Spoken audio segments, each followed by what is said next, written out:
So, hey guys, welcome back. I hope everything is good and you are doing well with your studies. And I think you have seen all the earlier sessions. Okay? So, if it is, then very good. Otherwise, please go through it.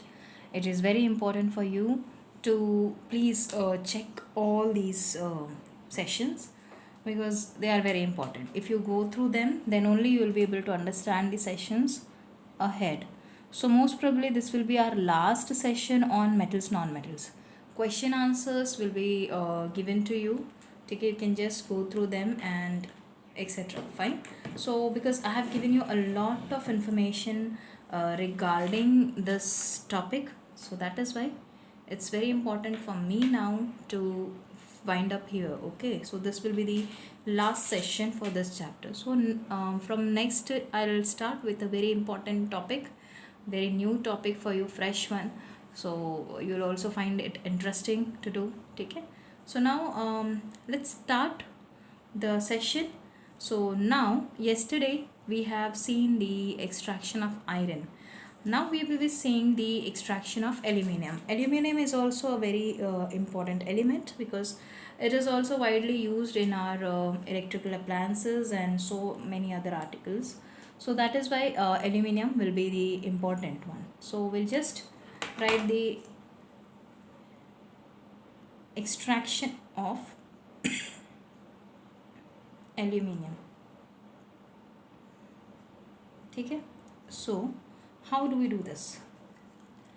So firstly we'll just go through the informations regarding the aluminium. The very first information is the symbol.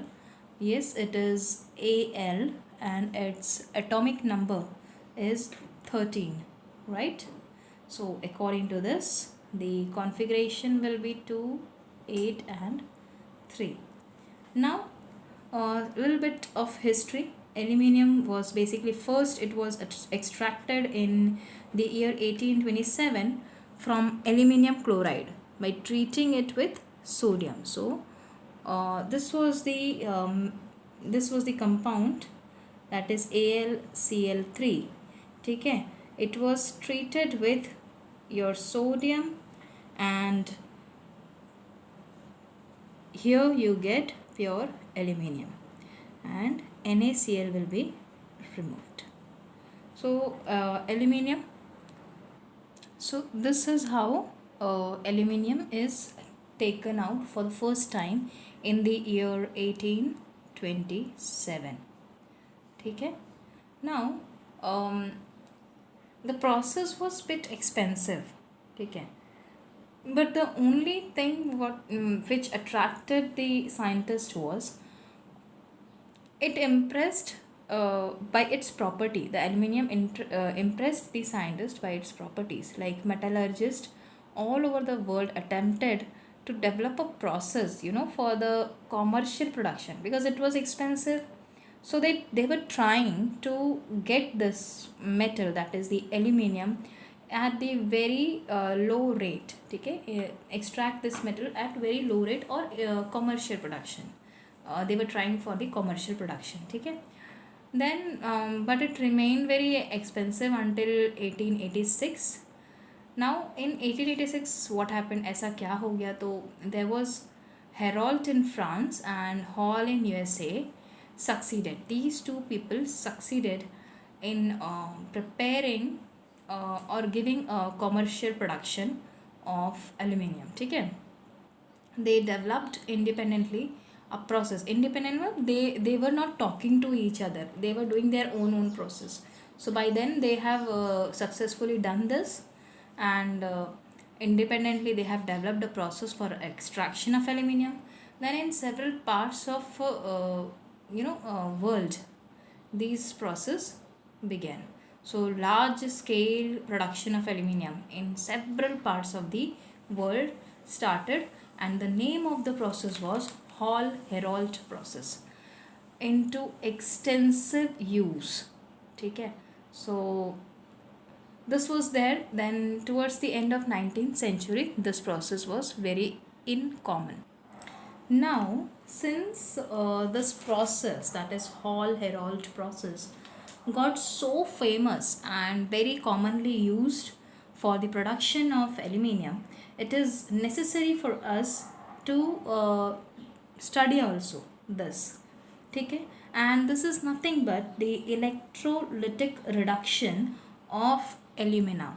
ठीक है, so this was the process for extraction. So we'll just write the heading and begin with the process. Okay, so we'll write electrolytic reduction of alumina. ठीक है, now this process is also known as Hall Heroult process. Hall Heroult process. ठीक है, so what happens in this, I'll just briefly discuss about this and then I'll give the diagram to it. ठीक है, now what we do in this process, basically aluminium is mixed with cryolite and then mixture is melted in an iron cell, a cell which is made of iron, or a container which is made of iron. Now here the alumina melts at somewhere around 2300 Kelvin, and since it is a bad conductor of electricity, right, at this temperature, but when mixed with cryolite and some calcium fluoride, the mixture becomes good conductor of electricity and melts somewhere around at 1100 to 1200 Kelvin. Then this cryolite thus considerably reduces the energy cost. See, if the cryolite is because of the cryolite, if suppose this conduction is occurring, that means cryolite is reducing the energy cost, right?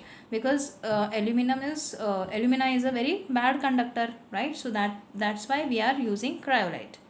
ठीक है, and then the iron cell is lined inside with gas carbon, okay, and which serves as cathode.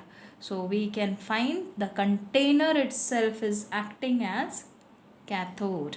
ठीक है, and then carbon rods which are immersed in it, ठीक है, will serve as your anode.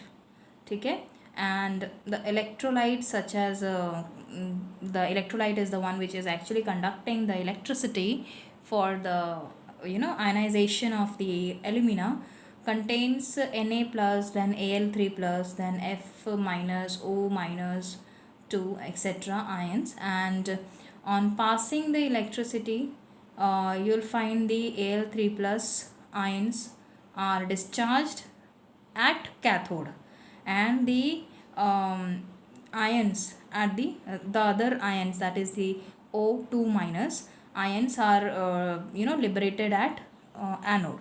ठीक है, and then you find or you get the pure aluminium. ठीक है, so let's first quickly draw the diagram along with this, so you will be able to understand it more easily. What we have seen, we are using an iron container. ठीक है, now this iron container is having this outlet. ठीक है, why? Because we have lined this iron container with carbon gas form में. ठीक है, so it is serving as cathode. So this is your carbon. ठीक है, lined inside the iron container. ठीक है, now you'll find that we actually have added cryolite to alumina. ठीक है, so here we have Al2O3, that is alumina plus cryolite. ठीक है, so as I said, the container is acting as cathode and there are carbon rods immersed in it. ठीक है, so this is the carbon rod immersed in it. Fine. And this carbon rod is basically acting as your anode. ठीक है, so this is your anode, this is your cathode. ठीक है, now this is, you have to remember, this cathode is nothing but the carbon lining only. ठीक है, due to which the charge is taken up. ठीक है, now this is powdered coke is also added to it. So this is your mixture of alumina and cryolite, and here you have also added the powdered coke. Fine. So when we pass electricity, so somewhere around 2000 Kelvin, this alumina is getting melt, and since it is bad conductor, cryolite is helping it to conduct electricity. So when electricity is conducted, then the reaction occurs. So what reaction is occurring? So here Al plus 3 or 3 plus ions are getting deposited at cathode, whereas O, see, when this reaction occurs now, it will give you proper aluminium. ठीक है, so at cathode aluminium is getting deposited. Now at oxygen is basically getting liberated at your anode, right?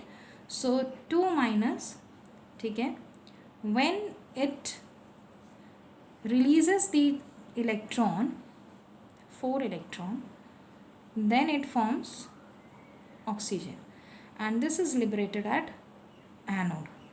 ठीक है, so this is the complete setup for Heroult process. So what we have done, just see once again, the alumina is melting at 2300 Kelvin somewhere. Since it is a bad conductor of electricity, it is mixed with cryolite. Now this cryolite is helping the electricity to be conducted. Here we are adding calcium fluoride also in the mixture, so that the electrolyte, this is nothing but the electrolyte, becomes more powerful conducting agent, or conduction can occur more finely in a very smoothly process. Okay, so once this happen now, then only the electron will be taken up by the aluminium, and the aluminium will settle down. So here at the bottom of the container,